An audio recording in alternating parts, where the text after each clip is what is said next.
तो और भाई लोग कैसे हो आप सब लोग मेरे यार। तो आज से हम एक और नए सीरीज को एक्सप्लेन करने जा रहे हैं, क्योंकि हमारा पिछला सीरीज लगभग खत्म होने के है और मेरे हिसाब से आप लोगों को वो उतना पसंद भी नहीं आ रहा है। चिंता करने की कोई भी जरूरत नहीं है, मैं उस सीरीज को कंटिन्यू रखूंगा। तो आज हम जिस सीरीज को एक्सप्लेन करने वाले हैं मैं उसका नाम रख रहा हूँ swim on the river of immortality. तो आप लोग इसको देखने के बाद कमेंट करके जरूर बताना कि किसी ने पहले इसको एक्सप्लेन किया है या नहीं। ये कहानी होने वाला है किनले नाम के एक लड़के के, जिसके पास कोई भी कल्टीवेशन पावर ना होने की वजह से उसको सब लोग कचरा कचरा कहता है, जिसके वजह से वो अपने ही घर से निकल जाता है ताकतवर बनने के लिए, क्योंकि उसको ये एहसास होता है कि ये दुनिया उसी को इज्जत करेगा जो ताकतवर होगा। कमजोरों का इस दुनिया पर कोई भी इज्जत नहीं है। तो अब ज्यादा बकवास ना करके हमारे इस सीरीज को स्टार्ट करते हैं। तो कहानी के शुरुआत में हमें किन फैमिली का सीन दिखाया जाता है, जहाँ पर कि कोई किसी के ऊपर चिल्लाते हुए बोलता है, आज मेरा पिताजी का जन्मदिन है। वो हर मेहमानों को स्वागत करने के लिए व्यस्त है और उनके पास तुम्हारे जैसे कचरे को देखने का समय बिल्कुल भी नहीं है, इसीलिए अपने आप को शर्मिंदा मत करो। हमें उस बंदे को दिखाया जाता है जिसका नाम कीन्यू है और वो हमारे इस सीरीज के मेन कैरेक्टर जिसका नाम किनले है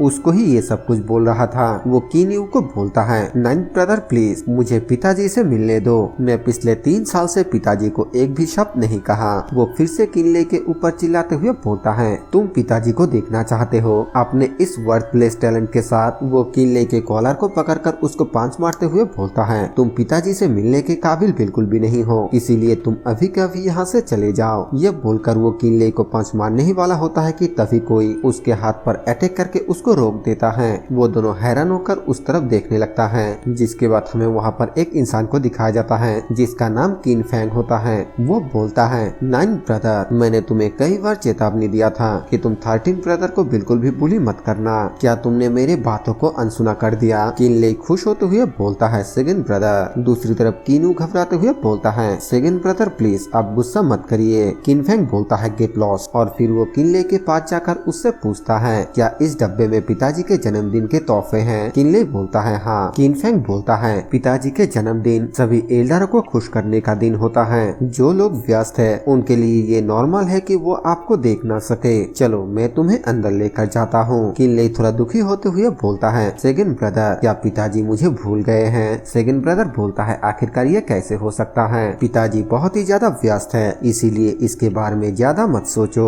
किनले बोलता है, क्या ऐसा है। ये बोलने के बाद वो यहाँ से चला जाने लगता है और सेकंड ब्रदर उसको जाते हुए देखकर अपने मन में बोलता है, लिटिल ले अपने पिताजी को ब्लेम मत करो। इस रूथलेस कल्टीवेशन फैमिली में पैदा होने के लिए अपने आप को ब्लेम करो। यहाँ पर उसी को इज्जत दिया जाता है जिसके पास ताकत है। कमजोरों को यहाँ पर कोई भी इज्जत नहीं करता है। हमें दिखाया जाता है कि किनले दुखी होकर सड़क से जा रहा होता है और दो बंदा उसको देखकर मजाक उड़ाते हुए बोलता है, क्या तुमने देखा वो कचरा फिर से मेन हाउस में जन्मदिन का तोहफा देने के लिए गया था। वो हर साल बेशर्मों की तरह कोशिश करता रहता है, लेकिन उसने इस बार में बिल्कुल भी नहीं सोचा है कि उसके इस टैलेंट के साथ उसके पिताजी आखिरकार उससे कैसे मिल सकता है। उनके बातों को सुनकर लिन को काफी ज्यादा गुस्सा आता है और गुस्से के साथ बोलता है, तुम लोग। वो दोनों पीछे की ओर घूमकर बोलता है, क्या। ले बोलता है, नहीं कुछ भी नहीं, और यहाँ से चुपचाप जाने लगता है, क्योंकि उसे ये अच्छी तरीके से पता होता है कि ये उन दोनों का सामना बिल्कुल भी नहीं कर पाएगा। उसे चुपचाप जाते हुए देखकर वो दोनों फिर से हंसते हुए बोलता है, क्या वो हमें मारना चाहता है। दूसरा बंदा बोलता है, उसके पास ऐसा करने की हिम्मत बिल्कुल भी नहीं है। इसके बाद हमें रात का सीन दिखाया जाता है, जहाँ पर कि किनले अपने टूटी हुई घर पर पहुंच जाता है, जिसके बाद वो वहाँ पर कल्टीवेशन करने की कोशिश करने लगता है। और यहाँ पर हमें थोड़ा कल्टीवेशन के बारे में बताया जाता है, जहाँ पर हमें बताया जाता है कि कल्टीवेशन के 9 रियलम होता है और हर एक रियलम के 7 लेवल होता है। और यहाँ पर हमें बताया जाता है कि हमारा मेन कैरेक्टर पिछले 10 सालों से फास्ट रियलम के सबसे लो लेवल पर अटका हुआ है।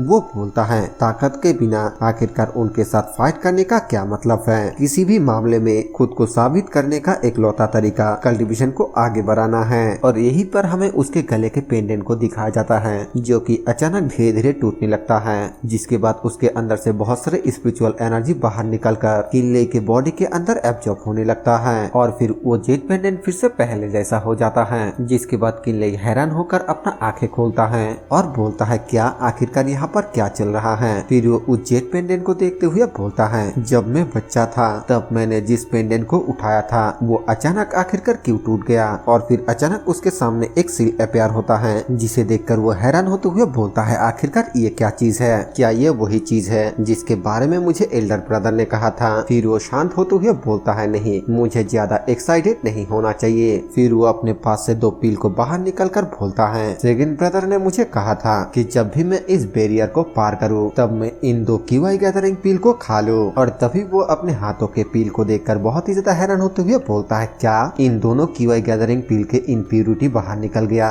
यानी कि वो दोनों पील पहले जितना इफेक्टिव था अब उससे भी ज्यादा इफेक्टिव होने वाला है। वो बहुत ही ध्यान से उन पील को देखते हुए बोलता है, ये कीवाई गैदरिंग पील तो पूरी तरीके से प्यूरिफाई हो गया। क्या इस एस्ट्रोलैब में पील को प्यूरिफाई करने की इफेक्ट है? यहाँ पर वो अपने सील के बारे में बात कर रहा होता है। फिर वो वहाँ पर कल्टीवेशन करते हुए पील के इफेक्ट को एब्जॉर्ब करने के लिए अपने स्पिरिचुअल एनर्जी को कंट्रोल करने की कोशिश करने लगता है ताकि वो बैरियर को तोड़कर आगे ब्रेक थ्रू कर पाए। इसके बाद हमें सीधा अगले दिन का सीन दिखाया जाता है जहाँ पर कि किनले के घर के सामने एक बंदा आकर उसको 13 यंग मास्टर कहकर बुलाने लगता है और वो उसको बोलता है, मास्टर ने 13 यंग मास्टर को ऑर्डर दिया है जो अपने 16 साल के उम्र पर पहुंच गया है, इसीलिए आपको 3 महीने बाद मदद के लिए मेडिसिन हब में जाने के लिए कहा गया है। किनले अंदर से बोलता है, ठीक है। जो सुनने के बाद वो बंदा यहाँ से चला जाता है। उसके यहाँ से जाने के बाद किनले अपने मन में सोचते हुए बोलता है, मुझे मेडिसिन हट में जाने का ऑर्डर दिया गया है। ऐसा लगता है कि सच में मेरा फैमिली मुझे कल्टीवेशन से दूर रखना चाहता है, जबकि मैं अब फास्ट रियलम के सेकंड लेवल पर पहुंच चुका हूं उसके बावजूद। लेकिन अब मैं कर ही क्या सकता हूं क्योंकि अब बहुत ही ज्यादा देर हो चुका है। फिर वो अपने उस सील को देखते हुए बोलता है, हालांकि अगर सच में मेरा ये एस्ट्रोलेट पील को प्यूरिफाई करने का इफेक्ट रखता है, फिर जब मैं 3 महीने बाद मेडिसिन हट में जाऊंगा तब मैं इसका इस्तेमाल करके बहुत ही ज्यादा मदद कर सकता हूँ।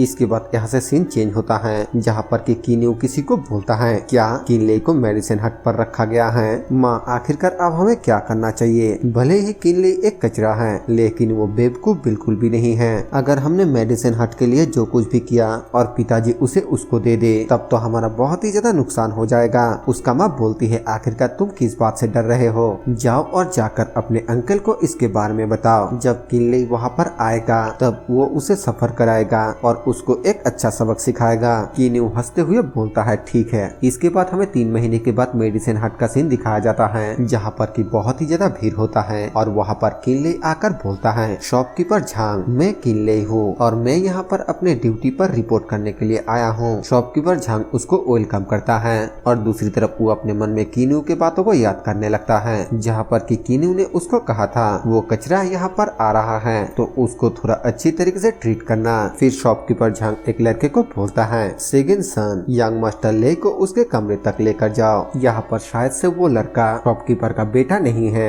बल्कि उस लड़के का नाम ही सन है। वो बोलता है, 13th यंग मास्टर, मेरे साथ इस तरफ आइए। इसके बाद हमें दिखाया जाता है कि वो लड़का किनले को उसके घर तक पहुँचा देता है और किनले अपने घर को देखकर काफी ज्यादा हैरान होते हुए बोलता है, क्या यहाँ पर मैं रहने वाला हूँ? हमें दिखाया जाता है कि उसका घर पूरी तरीके से टूटा फूटा होता है और यहाँ तक कि वहाँ पर सोने के लिए कोई बिस्तर भी नहीं रहता है, यानी कि ये एक झोपड़पट्टी से भी बदतर है। सन किनले को बोलता है, 13वें यंग मास्टर, क्या मैं कीमती सामानों को अंदर ले जाने में आपके मदद करूं? और तभी कोई उसको पीछे से बुलाता है, जिसके बाद हमें वहाँ पर एक मोटी औरत को दिखाई जाती है और वो थोड़ा गुस्से के साथ सन को बोलती है, जल्द से जल्द मेरे लिए एक बाल्टी पानी उबालो और मेरे कमरे पर लेकर आओ। इस भयानक ठंड के मौसम ने मुझे पूरी तरीके से मौत के घाट उतार दिया है। सन बोलता है, मैडम, मैं यहाँ पर 13वीं यंग मास्टर की ख्याल रखने के लिए हूँ। दूसरी तरफ किनले सन से पूछता है, ये तो सिर्फ एक लकड़ी का झोपड़ी है, क्या तुमने कुछ गलत किया? तभी वो औरत किनले के गाल पे पिंच करते हुए बोलती है, मुझे लगती है कि यंग मास्टर कचरा किन फैमिली के रूल्स को नहीं जानता है। तुम अपने कल्टीवेशन के इस लेवल के साथ मेडिकल हार्ट में काम बिल्कुल भी नहीं कर सकते हो।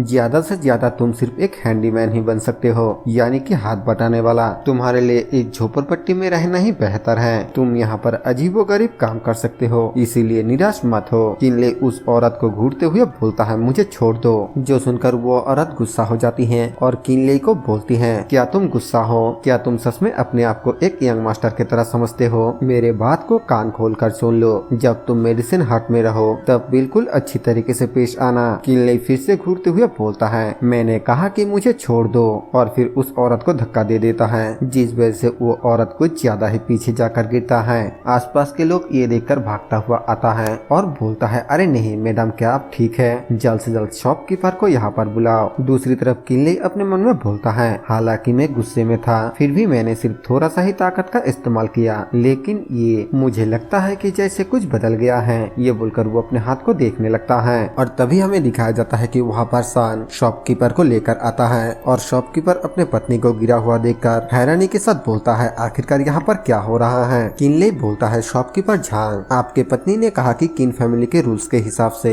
मैं सिर्फ उस लकड़ी के झोपड़ी में एक हैंडीमैन के तौर पर ही रह सकता हूँ। शॉपकीपर झांग हैरानी के साथ अपने मन में बोलता है, क्या इस कचरे ने ये सब कुछ किया। किनले यहाँ से जाते हुए बोलता है, मैं अपने दूसरे भाई से मिलने के लिए जा रहा हूँ और उनसे ही मैं पूछ लूंगा कि किन फैमिली के रूल्स क्या ऐसा ही है। शॉपकीपर झांग घबराते हुए बोलता है, अरे नहीं नहीं, इसकी कोई भी जरूरत नहीं है, ये सिर्फ एक गलतफहमी थी। आखिरकार मैं आपको एक हैंडीमैन के तौर पर काम कैसे करने दे सकता हूँ। और अपने मन में सोचते हुए बोलता है, मैं इस मैटर को सेगन यंग मास्टर को पता चलने नहीं दे सकता। और फिर वो सान को ब्लेम करते हुए बोलता है, सेगन सान, तुम एक बेवकूफ हो, तुम्हें 13वीं यंग मास्टर को दूसरे कमरे पर लेकर जाना था, अभी के अभी यंग मास्टर को वहाँ पर लेकर जाओ। सन बोलता है, हाँ हाँ मास्टर, मैं अभी ऐसा करता हूँ। और फिर वो किनले को बोलता है, यंग मास्टर आप मेरे पीछे आइए। और फिर शॉपकीपर झांग वहाँ के सभी लोगों के ऊपर चिल्लाते हुए बोलता है, आखिरकार तुम लोग यहाँ पर किसका इंतजार कर रहे हो, जाओ जाकर डॉक्टर से मिलो और अपना अपना काम करो। और फिर वो अपने वाइफ की तरफ देखते हुए अपने मन में बोलता है, मैं तो ये बिल्कुल भी यकीन नहीं कर सकता हूँ कि एक कचरा मुझे बुली कर सकता है। और फिर उसको जाते हुए देखकर बोलता है, तुम बस मेरा इंतजार करो, मैं तुमसे इस चीज का बदला जरूर लूंगा।